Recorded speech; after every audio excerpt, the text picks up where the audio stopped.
Il tavolo tecnico sulle trivellazioni in Polesine per dare garanzie tecnico-scientifiche a tutela dell'ambiente non placa la rivolta di sindaci e cittadini e non sortisce nemmeno effetto sul fronte delle rassicurazioni. Qui venne Enrico Mattei a rassicurarci, dicono i sindaci, a dirci che non sarebbe successo nulla, poi abbiamo visto tutti com'è andata. Questa è la sintesi di Gianni Vidali, memoria storica del Delta del Po. La sua posizione rappresenta buona parte dei 73.000 abitanti che oggi vivono tra i comuni di Adria, Adriano Polesine, Corbola, Loreo, Papozze, Porto Tolle, Portoviro, Rosolina e Taglio di Po. Questi i comuni del territorio minacciato dalle possibili nuove trivellazioni in Alto Adriatico. Questo è Sveglia Veneto, il primo podcast dedicato all'informazione vista da nord-est. Io sono Jack Calcetto, oggi è venerdì 9 dicembre 2022. La prima notizia del giorno riguarda la contrapposizione tra un territorio, quello del Polesine, minacciato dal rischio di subsidenza e ora preoccupato dal nuovo via libera da parte del governo Meloni alle trivellazioni in mare. Una contrapposizione quindi tra il Polesine appunto e il governo, con la giunta regionale, il presidente Luca Zaia, che stanno a metà strada. L'altro giorno nella sede del Ministero dell'Ambiente e della Sicurezza Energetica i ministri Gilberto Picchetto Fratin e Adolfo Urso, ministro alle imprese e Made in Veneto, hanno incontrato il presidente infatti della regione Veneto Luca Zaia e i tecnici regionali. A lui hanno illustrato quelli che saranno i compiti di questo gruppo di lavoro, che dovrebbe coinvolgere alcune eccellenze italiane nel campo della ricerca, da Leonardo a Ispra, insieme alle università. Insomma, l'obiettivo era rassicurare il territorio, invece in Polesine regna comunque lo scetticismo. La fama di aziende come Leonardo non è in discussione, ma per esempio a qualcuno non è sfuggito il collegamento che esisteva fino a qualche anno fa tra il gigante dell'industria italiana e l'attuale ministro Guido Crosetto di Fratelli d'Italia.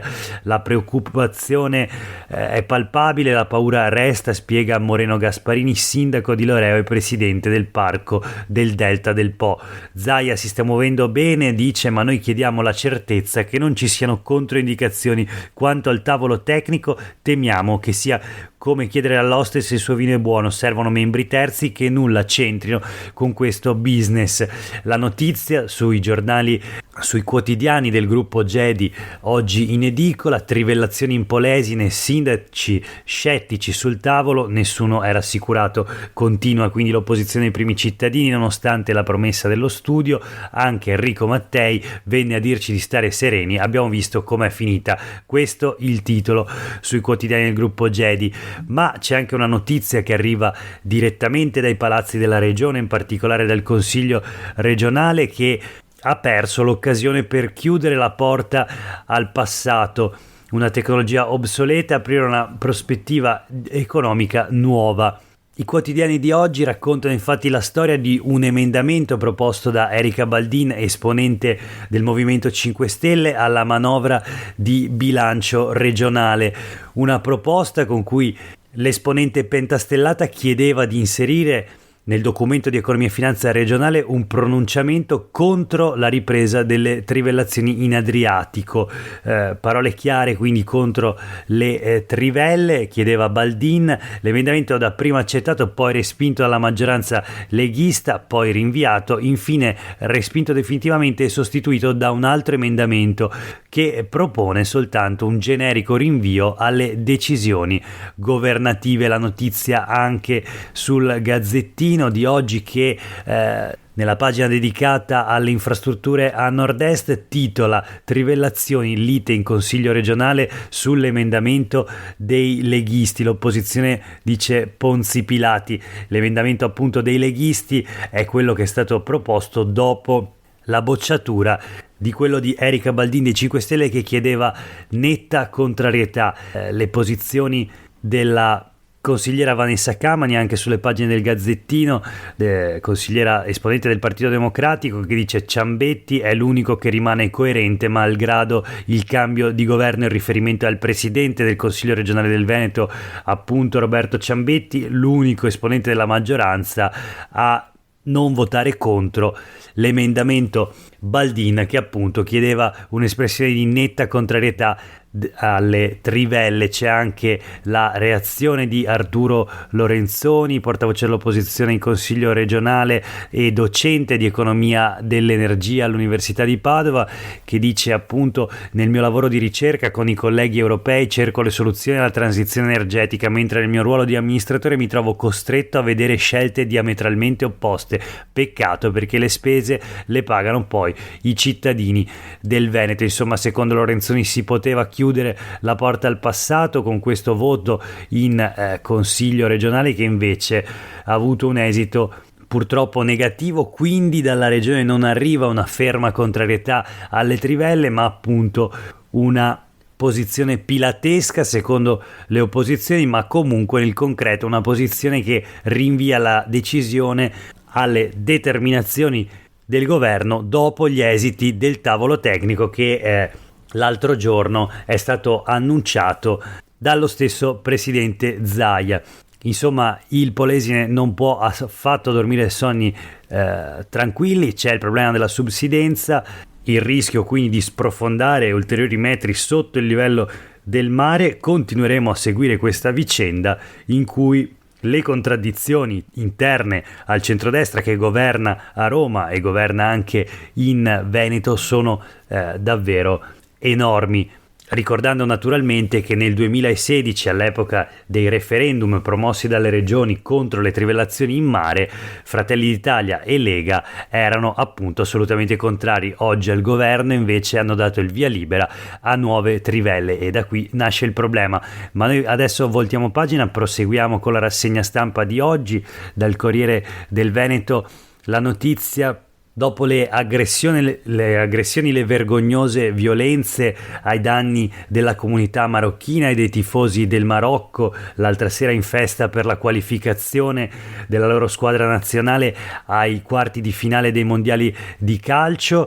E allora leggiamo il titolo sul Corriere del Veneto: i 13 fermati per le violenze contro la comunità marocchina sono tutti di Casa Pound, tutti militanti del gruppo di estrema destra. Tra gli aggressori ci sono anche 2 minorenni. Si valuta l'aggravante dei motivi razziali. Appunto la notizia sul Corriere del Veneto: 13, 11 sono maggiorenni, 2 minorenni, e sono tutti militanti di Casa Pound, alcuni con precedenti penali specifici legati alla caccia di qualcuno da colpire. E taluno nel suo palmares di reati e pene sconta anche il DASPO, il divieto di assistere a manifestazioni sportive, guadagnato tra virgolette per incidenti dentro o fuori lo stadio. È questa la composizione del branco, quello che martedì sera ha aggredito i tifosi del Marocco che festeggiavano la vittoria della loro squadra nazionale ai mondiali. Un raid eseguito con una precisa tattica, la stessa usata molte volte fuori dal Bentegodi, a un intreccio quindi tra estrema destra e gruppi ultra. La tecnica, racconta ancora il Corriere del Veneto, è quella che nel caso non sia possibile attaccare frontalmente un gruppo, prevede di sparpagliarsi per le strade e i vicoli e colpire i singoli componenti appunto di quella che era semplicemente una comunità in festa. Una violenza cieca, gratuita, assolutamente bestiale. Bene quindi che siano stati identificati immediatamente i responsabili di queste violenze, di queste aggressioni. C'è l'intervista sul Corriere del Veneto al sindaco ed ex calciatore di Verona, Damiano Tommasi, nuovo sindaco eletto la primavera scorsa. Dopo tanti anni di destra al governo della città, l'amministrazione a Verona ora è di centrosinistra. Cosa dice Damiano Tommasi? Lo sport deve mettere in minoranza i violenti. Sono pochi, noi siamo ben altro, ribadisce il sindaco. Decideremo in giunta la possibilità che il comune si costituisca parte civile al processo. I violenti sono pochi, ma diventano importanti nella percezione della realtà. Questo per quanto riguarda allora le aggressioni da parte di un gruppo di estrema destra militanti di Casa Pound alla comunità marocchina che l'altra sera festeggiava la vittoria ai mondiali. Chiudiamo con alcune notizie flash, la prima dei quotidiani del gruppo Gedi: doppia mamma sul documento dei figli, Treviso apre alla famiglia arcobaleno. L'anagrafe del comune leghista, che infatti è guidato da Mario Conte, esponente della Lega e anche presidente dell'ANCI regionale, ebbene Treviso aggira il decreto Salvini che impone madre e padre nella tessera digitale stampando carte d'identità cartacee. La coppia omosessuale è sposata in comune e ha 2 figli, entrambi minorenni, quindi i nomi di 2 mamme nel documento d'identità dei figli. È accaduto all'ufficio anagrafe di Cassugana, sede del comune di Treviso, a cui le 2 donne, una coppia unita civilmente, si sono rivolte per il rilascio della carta d'identità dei loro 2 figli minorenni. Al terzo appuntamento in anagrafe i loro bambini hanno finalmente ottenuto il documento, come ha raccontato la coppia trevigiana in un post pubblicato sui social. Ancora si parla di borse di studio, invece borse di studio che non ci sono in Veneto. La notizia sui quotidiani del gruppo Gedi: bilancio regionale diritto allo studio, le storie degli studenti iraniani, studiare qui una scelta di libertà, ma senza la borsa di studio dovremo ritornare in Iran. L'ulteriore stanziamento della giunta veneta, 1 milione di euro, non basta a garantire gli assegni agli idonei aventi diritto, è appena sufficiente infatti a coprire la quota minima prevista per legge a carico della regione, ma relativa all'anno accademico già concluso. Per quest'anno invece non si sa ancora se la regione intenda coprire le borse di studio regionali, e quindi nel frattempo leggiamo le storie di questi studenti, in particolare 2 studentesse iraniane arrivate in Veneto, Assad e Mazad, si dicono deluse e non sappiamo più cosa fare. Naturalmente senza i soldi della borsa di studio dovranno ritornare in Iran con tutti i rischi legati all'attuale situazione. Ma c'è anche la storia di Elio di Quarto d'Altino in provincia di Venezia, studia ingegneria elettronica a Padova, ma dice: non voglio pesare sui miei e ora mi troverò un lavoro, spero di proseguire, ma in questo modo c'è chi deve rinunciare, così si finisce per escludere dall'università le classi più povere.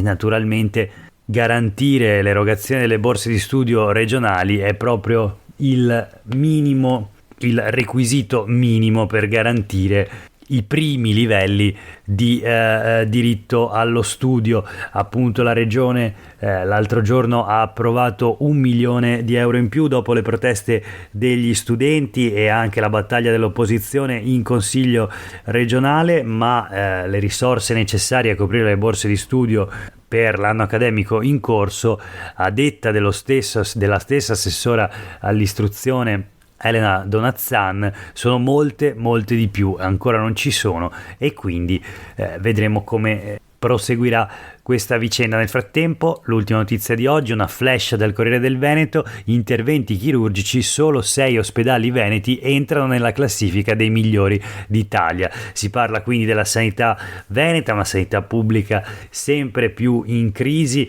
L'altra sera abbiamo visto tutti la puntata di Report che racconta del declino nel giro di 20-25 anni della sanità veneta, appunto con la chiusura, il taglio record dei pronto soccorso, da 69 a 15 nella nostra regione, tra le regioni che hanno tagliato più pronto soccorso in Italia. Ma i problemi sono molti altri: la privatizzazione crescente, la chiusura di tutte le lungodegenze, racconta Report, nel pubblico restano solo nel privato, e ancora la fuga dei medici, non ci sono più medici di base. Insomma, i problemi sono tanti, stanno esplodendo e si accumulano dopo 30 anni di governo del centrodestra della nostra regione. Ora un'altra notizia: il dossier di Agenas, l'Agenzia Nazionale per i Servizi Sanitari Regionali, guidata tra l'altro dal medico vicentino Domenico Mantoan, ha inserito appena 6 dei 68 ospedali veneti nelle classifiche dei